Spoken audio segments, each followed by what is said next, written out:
Selamat pagi, salam sejahtera untuk kita semua. Perkenalkan, nama saya Aurelia Melinda Nisita Wardani, dosen dari program studi akuntansi Universitas Sanata Dharma. Pada bagian kali ini, saya akan menjelaskan mengenai informasi yang terjadi di dalam mata kuliah akuntansi sektor publik. Mata kuliah ini merupakan mata kuliah lanjutan yang bisa ditempuh oleh mahasiswa ketika sudah lulus dari mata kuliah prasyarat, yaitu akuntansi pengantar. Di dalam mata kuliah ini nantinya mahasiswa akan menempuh perkuliahan selama 3 SKS dan merupakan mata kuliah wajib yang bisa diambil oleh mahasiswa di semester 5. Nah, selanjutnya saya akan menjelaskan mengenai hal-hal apa saja yang terdapat di dalam rencana pembelajaran semester atau yang biasa disebut dengan istilahnya yaitu RPS. Di bagian yang pertama, yaitu akan saya jelaskan mengenai deskripsi mata kuliah yang ada di dalam mata kuliah akuntansi sektor publik ini. Adapun deskripsi di dalam mata kuliah akuntansi sektor publik ada 3 hal. Yang pertama berkaitan dengan yaitu mahasiswa dapat memahami atau mengetahui secara khusus terkait dengan konsep, isu terkini, dan praktek akuntansi yang terjadi di organisasi sektor publik. Yang kedua, mahasiswa diharapkan di dalam mata kuliah ini hadir secara aktif yang ditunjukkan di dalam sikap maupun tindakan. Dalam hal ini, mahasiswa bisa mewujudkannya dengan cara membaca ataupun mempelajarinya terlebih dahulu materi yang disampaikan oleh dosen sebelum perkuliahan dimulai. Selanjutnya, mata kuliah ini diselenggarakan bisa di dalam pertemuan tatap muka di kelas maupun di dalam Zoom. Lanjutnya, saya akan menjelaskan mengenai kemampuan yang diharapkan di dalam mata kuliah akuntansi sektor publik. Adapun hal-hal yang berkaitan dengan kemampuan yang diharapkan oleh mahasiswa di dalam perkuliahan akuntansi sektor publik ini ada 4. Yang pertama berkaitan dengan sisi kompetensi. Dalam hal kompetensi, mahasiswa diharapkan paham secara teoritis tentang karakteristik organisasi sektor publik, standar akuntansi pemerintahan, IPSAS atau yang disebut dengan istilah lainnya yaitu International Public Sector Accounting Standard. Lalu yang kemudian yang berikutnya ada praktek akuntansi keuangan, akuntansi manajemen sektor publik di Indonesia. Lalu selanjutnya ada organisasi non-laba dan standar akuntansi yang mendasarinya. Dan selanjutnya ada terkait dengan badan layanan umum. Nah, dari hal penguasaan konsep teoritis tersebut, mahasiswa diharapkan bisa menyusun sebuah makalah. Makalah ini tentunya menceritakan bagaimana mahasiswa bisa paham dengan konsep teoritisnya dituangkan di dalam aplikasinya di dalam isu yang terjadi di organisasi sektor publik itu sendiri. Selanjutnya, berkaitan dengan conscience. Conscience di sini mahasiswa diharapkan memiliki kemampuan untuk menilai, mengevaluasi berdasarkan hati nurani terkait dengan cara bagaimana bekerja sama secara etis, serta memiliki konsekuensi terhadap pengambilan keputusan yang terjadi ketika melakukan praktek akuntansi di organisasi sektor publik. Selanjutnya, kemampuan yang ketiga yaitu berkaitan dengan compassion. Compassion di sini diharapkan mahasiswa memiliki semangat untuk kerjasama di dalam diskusi di kelas sehingga terciptalah pengetahuan baru yang diperoleh ketika di dalam perkuliahan di akuntansi sektor publik. Selanjutnya, mahasiswa juga diharapkan memiliki rasa tanggung jawab terhadap pilihan-pilihan yang diambil baik dari sisi manfaat maupun konsekuensinya. Yang ketiga, yaitu mahasiswa diharapkan memiliki niat untuk teliti di dalam pengambilan keputusan terkait dengan penerapan akuntansi di organisasi sektor publik ini. Selanjutnya adalah dari sisi komitmen.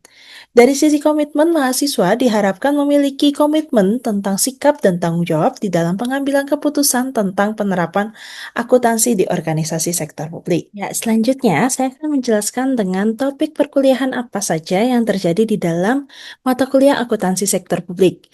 Jadi, di dalam perkuliahan akuntansi sektor publik terdapat 10 pokok bahasan utama. Yang pertama yaitu karakteristik organisasi sektor publik, yang kedua kerangka konseptual akuntansi sektor publik, yang ketiga standar akuntansi pemerintahan yang terjadi di Indonesia maupun di internasional atau nanti bisa dijelaskan dengan penerapan standar akuntansi menggunakan IPSAS atau International Public Sector Accounting Standard. Lalu selanjutnya ada pengelolaan keuangan daerah, lalu ada penganggaran sektor publik, laporan keuangan sektor publik. Berikutnya ada pengukuran kinerja, akuntansi organisasi non-laba, dan yang terakhir adalah akuntansi di badan layanan umum. Nah, berikut ini adalah daftar referensi yang digunakan di dalam perkuliahan akuntansi sektor publik. Di dalam perkuliahan akuntansi sektor publik, ada beberapa referensi yang bisa mahasiswa gunakan.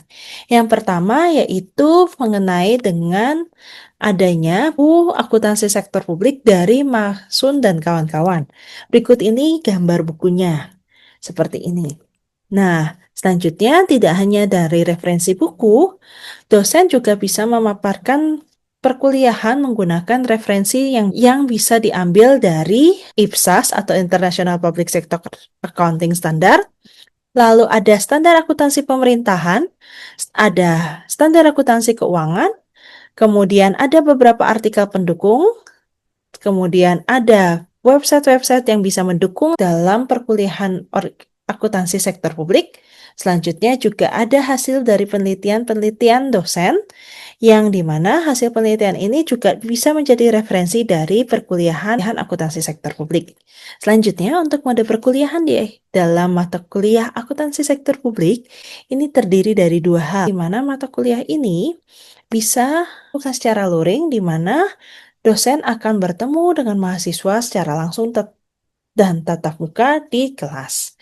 Yang kedua, dilakukan secara daring dengan menggunakan media sarana Zoom untuk melakukan perkuliahan di mata kuliah akuntansi sektor publik. Selanjutnya, untuk metode pelajaran di mata kuliah akuntansi sektor publik ini, ada dua hal yang utama dilakukan oleh dosen. Yang pertama yaitu discovery learning, di mana mahasiswa dapat mencari pengetahuan secara mandiri terkait dengan isu-isu praktek yang terjadi di dalam penerapan akuntansi di organisasi sektor publik. Tentunya, selain mahasiswa dapat mencari secara mandiri, dosen juga akan membantu untuk mengkonfirmasi pengetahuan yang sudah diperoleh oleh mahasiswa tersebut. Selanjutnya, metode yang kedua yaitu focus group discussion, di mana mahasiswa akan dilatih mampu mempresentasikan kasus ataupun isu-isu yang menarik yang terjadi di dalam masyarakat, sehingga ketika di dalam pertemuan di kelas, mahasiswa akan memaparkannya kepada teman-temannya dan bisa memberikan informasi tersebut kepada teman-teman sehingga mereka pun juga mendapatkan pengetahuan yang sama dengan mereka. Selanjutnya, untuk penilaiannya, di dalam mata kuliah ini ada 5 komponen yang dipakai. Yang pertama ada tugas individu, di mana bobot penilaiannya adalah 15%, tugas kelompok bobot penilaiannya ada 15%, lalu ada ujian tengah semester bobot penilaiannya 25%, kemudian ada ujian sisipan, yaitu bobot penilaiannya 20%, dan yang terakhir adalah ujian akhir semester dengan bobot penilaian 25%. Nah, selanjutnya mari kita dengarkan bersama-sama rekaman perkuliahan yang terjadi di dalam perkuliahan akuntansi sektor publik, khususnya ketika perkuliahan dilangsungkan secara daring atau melalui media sarana Zoom. Mari kita dengarkan bersama-sama. Halo, selamat pagi teman-teman. Oke, Bu. Pagi, Bu. Pagi. Gimana kabarnya teman-teman? Sehat? Sehat, Sehat, Bu. Sehat Ada, Bu. Ada ya? Oke, lalu kemudian Adit. Hadir, Bu. Oke. Oke, teman-teman, dari tugas yang sudah dikumpulkan kepada saya, coba saya tunjukkan ya beberapa ya. Oke, punyanya Gio. Nah, di sini kan pertanyaannya adalah, apakah karakteristik dari organisasi sektor publik selalu merupakan organisasi yang tidak bertujuan mencari laba? Nah, jika mereka mencari laba, apa alasannya? Di sini, organisasi tersebut memiliki tujuan untuk meningkatkan kesejahteraan masyarakat dengan motif yaitu mencari laba agar organisasinya terus berlangsung. Itu kalau untuk ciri-ciri dari organisasi sektor publik, ini sebenarnya dia lebih kepada, kalau diartikan ya, pertamanya dia itu tidak bertujuan mencari laba. Nah, tetapi posisi itu tidak selamanya, teman-teman. Mengapa? Karena kalau teman-teman ketahui, beberapa organisasi sektor publik seperti universitas, lalu gereja, lalu kemudian ada LS, LSM, lalu kemudian ada parpol, dan beberapa organisasi sektor publik yang termasuk dalam golongan organisasi nirlaba.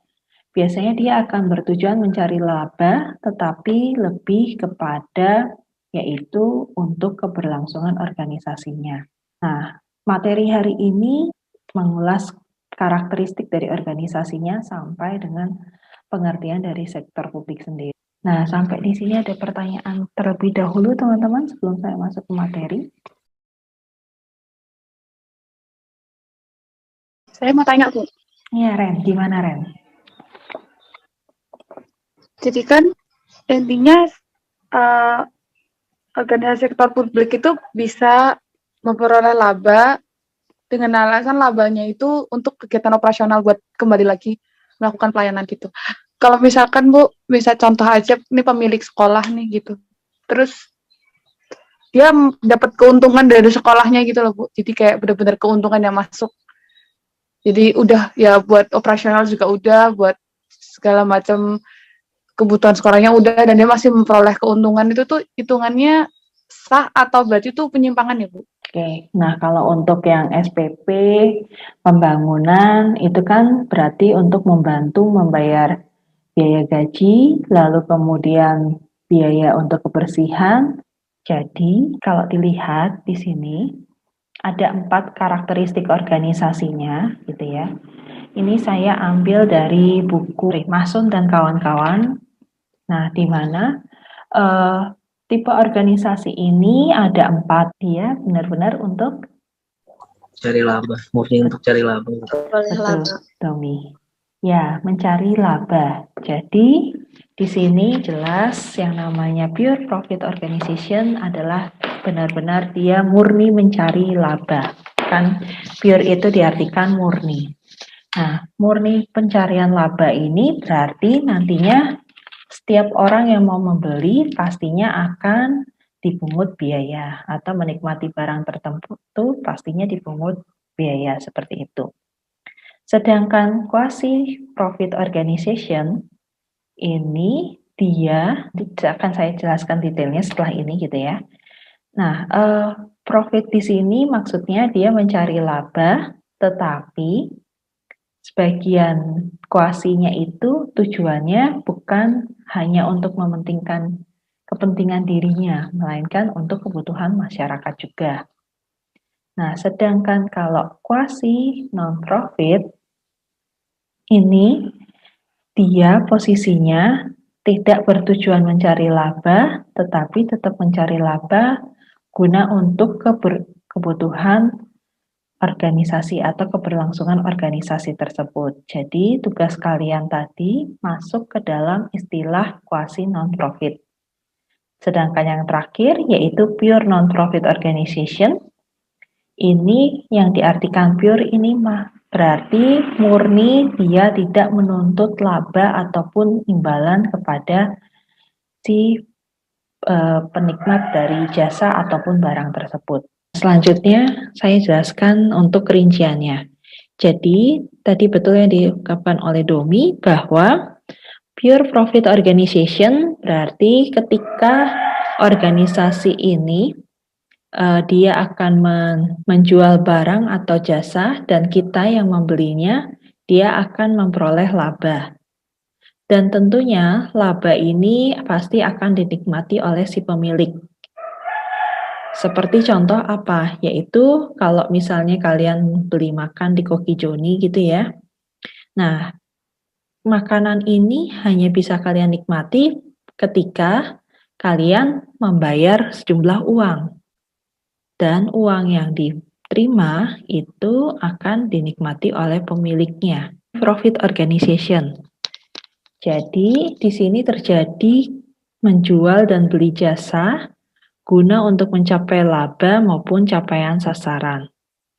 Dan biasanya laba yang diperoleh ini harus disesuaikan dengan kehendak pemilik. Oke, jelas ya.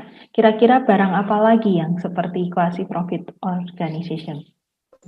Internet, Bu. Internet. Ya, bisa. Quasi non-profit organization. Di sini barang dan jasanya khusus untuk masyarakat. Dia jelas memperoleh untung, tetapi barang yang dinikmati, yaitu sebutan istilahnya adalah quasi public good, bisa dinikmati semua masyarakat dan tidak posisinya akan mengurangi konsumsi orang lain. Pure non-profit ini semua orang punya hak yang sama buat menikmatinya dan orang lain nggak boleh menghalangi, termasuk mengurangi konsumsi orang, yaitu pengadilan, pemadaman kebakaran, layanan keamanan gitu ya.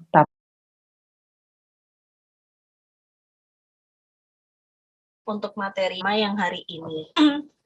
Di materi ini ditanyakan terkait dengan satu case gitu ya. Rumah sakit merupakan lembaga yang bertujuan untuk melayani masyarakat di bidang kesehatan. Organisasi ini dalam menjalani operasionalnya atau menjalankan operasionalnya menuntut pasien untuk membayar pelayanan yang sudah diberikan. Bagaimanakah pendapat Anda mengenai hal tersebut gitu ya? Nah, di sini teman-teman diminta untuk mengidentifikasi bentuk apakah dari organisasi ini, lalu karakteristiknya seperti apa untuk di sektor publik, untuk di organisasi sektor publik, dan termasuk jenis barang apakah yang ditawarkan untuk melayani masyarakat. Nah, di sini teman-teman diminta untuk mengidentifikasi dahulu. Jadi, kalau semula organisasi sektor publik itu dikatakan sebagai organisasi yang pure non-profit, yang dengan kata lain tidak mencari keuntungan, namun terjadi di bagian soal ini, itu adalah organisasi yang menuntut adanya keuntungan. Nah, karena hal tersebut, maka kita perlu mengidentifikasi bahwa yang namanya untuk organisasi sektor publik yang seperti ini disebut istilahnya adalah yaitu quasi non-profit di bagian hal tersebut gitu ya. Oleh karena itu ini tidak ada yang kalau dilihat dari jawabannya Patricia. Halo, selamat pagi teman-teman. Oke, Bu. Pagi, Bu. Pagi. Gimana kabarnya teman-teman? Sehat? Sehat, Ya, Bu.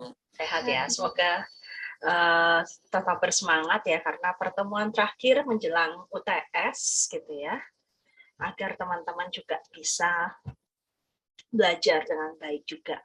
Nah, sebelum kita lanjut ke diskusi materi, saya akan review untuk materi yang minggu lalu yang pernah dijadikan kuis untuk kalian, lalu sama yang hari ini.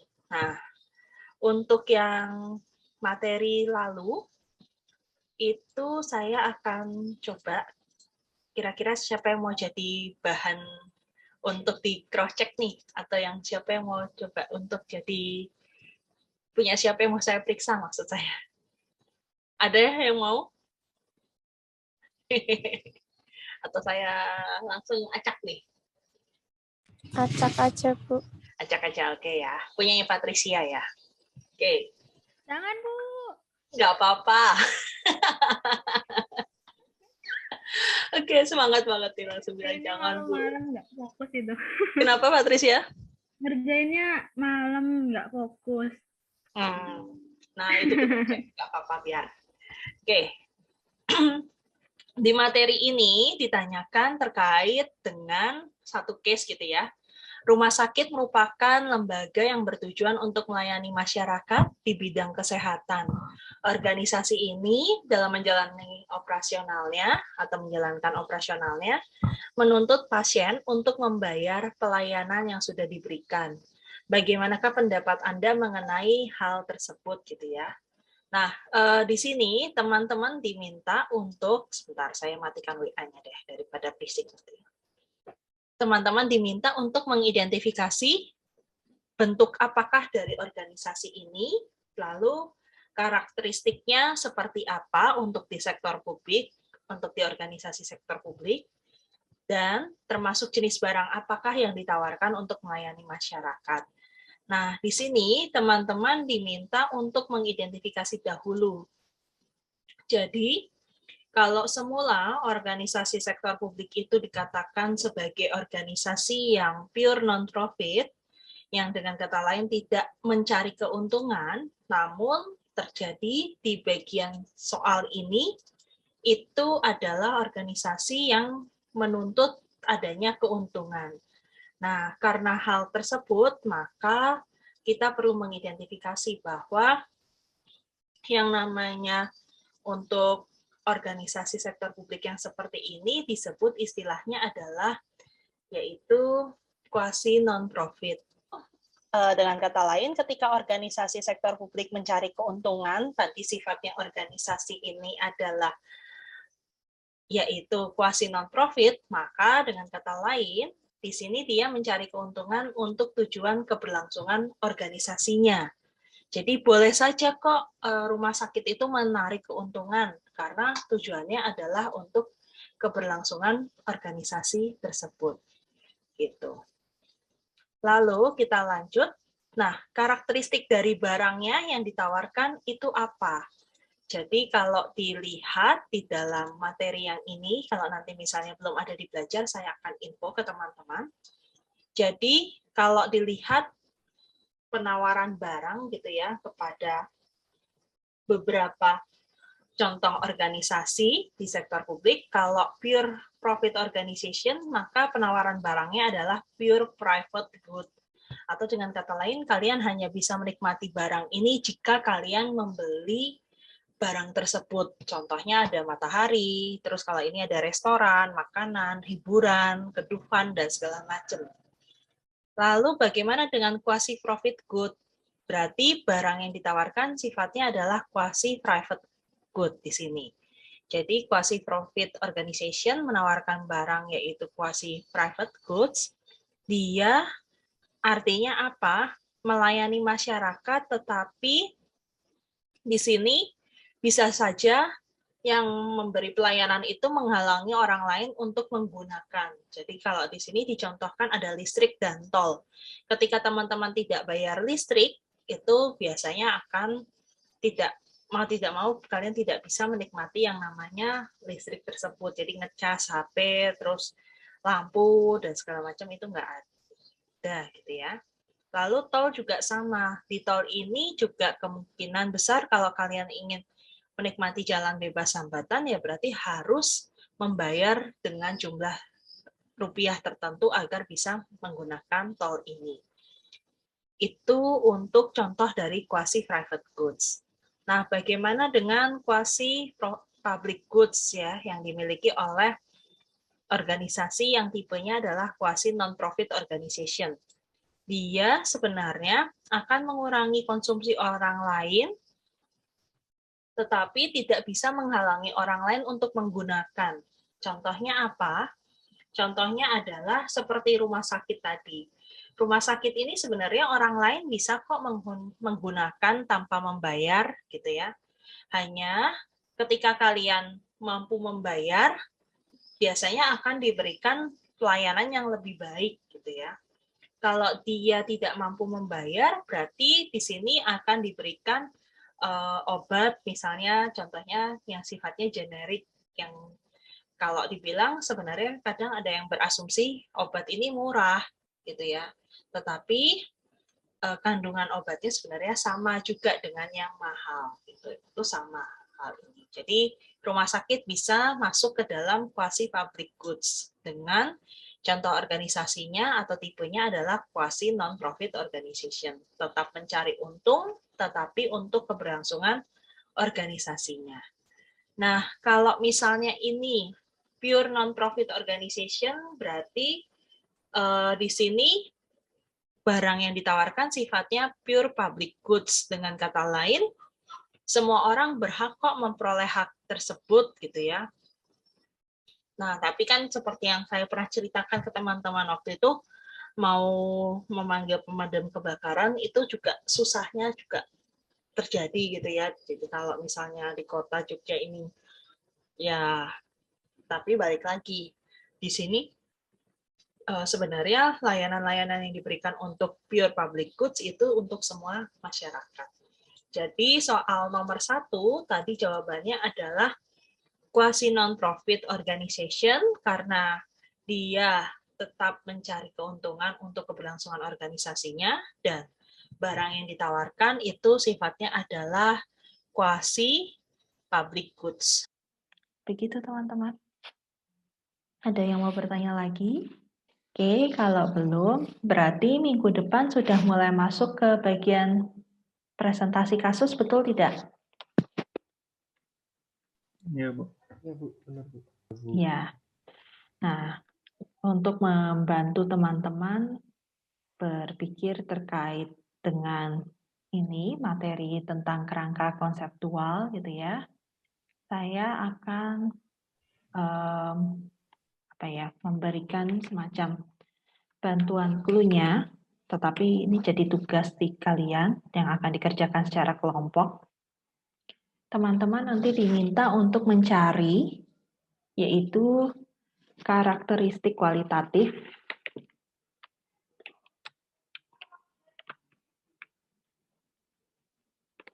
untuk di bagian PSAK ataupun yang di standar akuntansi keuangan dengan yang ada di miliknya standar akuntansi pemerintah. Tentunya kalau untuk di standar akuntansi pemerintah, tadi saya sudah sempat singgung ya, ada di PP 24 tahun 2005, maupun untuk PP 71 tahun 2010. Silahkan teman-teman menuliskan, misal dia adalah kerangka karakteristik kualitatifnya, yaitu kata kuncinya relevan. Nah, di relevan ini di PSAK ataupun ISAK ada tidak? Kalau ada, silakan diberikan tanda centang. Oke, teman-teman, berarti kalau gitu kita akhiri rekaman Zoom hari ini. Nanti akan saya sampaikan di belajar juga seperti biasanya. Ya. Baik, Bu. Baik, Bu. Oke, teman-teman. Baik, Bu. Terima Terima kasih, Bu. kasih semuanya. Terima Sampai kasih, Bu. jumpa. Selamat siang. Sekian penjelasan dari saya terkait dengan informasi yang terjadi di dalam perkuliahan akuntansi sektor publik, khususnya untuk materi karakteristik dari tipe organisasi sektor publik. Saya Aurelia Melinda Nisitawardani, dosen program studi akuntansi Universitas Sanata Dharma, mengucapkan terima kasih karena sudah diberi kesempatan untuk memaparkan hal-hal yang berkaitan dengan penjelasan informasi di dalam perkuliahan akuntansi sektor publik. Terima kasih.